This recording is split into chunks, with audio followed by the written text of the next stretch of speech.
Hi YouTube, and this is JTrain997, and I'm back this time with my review of the Marvel Universe Scarlet Spider figure. Now get a good look at this bad boy here in the packaging. Surprisingly enough, the only accessory he comes with is his base, which this may be the first Spider-Man out of the Universe line to not come with a cluster of webbing, which really surprises me. I mean, don't get me wrong, it wasn't like that was the greatest accessory in the world, but I am surprised to see they nixed it from this figure. However, it's really great to see that they're branching out and giving us other versions of Spider-Man. Fingers crossed, eventually we'll get a Spider-Man Noir figure. Of course, so onto the back of the packaging here, you can see some of the other characters in the line, which were I believe that's a repackage of the 2-pack Doctor Doom, Scar, the Son of Hulk, and Doctor Strange. And his read-up says, cloned from the DNA of Peter Parker to battle Spider-Man, the Scarlet Spider gradually turned into one of the web-slinger's most trusted allies and greatest friends.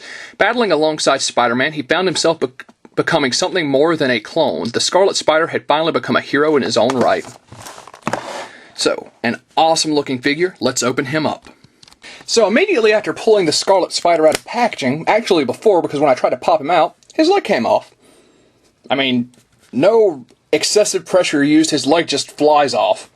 So, I mean, it connects back on just fine, but I'm very disappointed with the fact that it doesn't seem to want to stay connected that well. So, plus right here at the quadricep joint, it looks like it wants to separate, and any real trying to pose the figure, you have to be so gentle or it'll just come right back off. So that's really unfortunate. I mean, that's bringing me back to a lot of the quality control issues that were the reasons I wouldn't touch the Marvel Universe line when it first came out. And as they go on and they grow, every once in a while they come out with a figure that's a real gem. And sometimes they just go back right to one where I'm like, wow, this really could have been one of the first figures they came out with. Now, the detailing on Scarlet Spider is phenomenal. To be so small. Which they've given him a very nice face skull. A lot of nice paint apps. As you can see there, they did a great job on the hoodie, the belt especially. He's got his web shooters and his pouches around his ankles. So, I mean, as far as detail, this guy definitely is a winner. So, panning back out. Now, let's try and get onto some of his articulation without hindering it. Without trying to remove any other joint, I guess.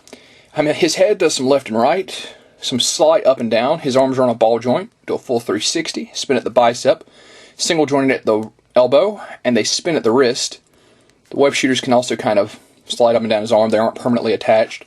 Obviously, many of the main torso articulation you would have had is sacrificed to give us the hoodie, but he still does turn at the waist. I'm not going to use this leg. This leg goes out, forward, back, spins at the quadricep, is double jointed at the knee, and has an ankle joint. This leg also feels very frail, but nowhere near as bad as this one, which just keeps coming off. So, the Scarlet Spider is a very nice looking figure. Had his leg not come off immediately out of packaging, I would have definitely highly recommended this guy. I don't understand why the Marvel Universe line hates me. And there we go.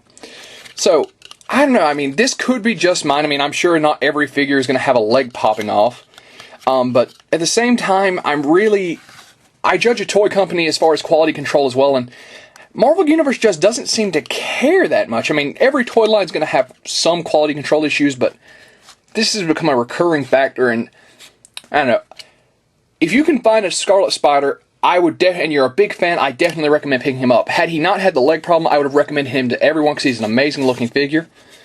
No web cluster, I mean, okay, I'm not at a huge loss losing that. I still want another accessory. Other than that, though, detail's fantastic. Disappointed in the leg, but that, I can't, even though I'm kind of disappointed in the toy company, that's not going to be every figure, hopefully, so I wouldn't have too many worries about that, probably just one of mine. And that being said, this line's running you about $8 in most stores, and this is JTrain997 saying I'll see you soon, YouTube.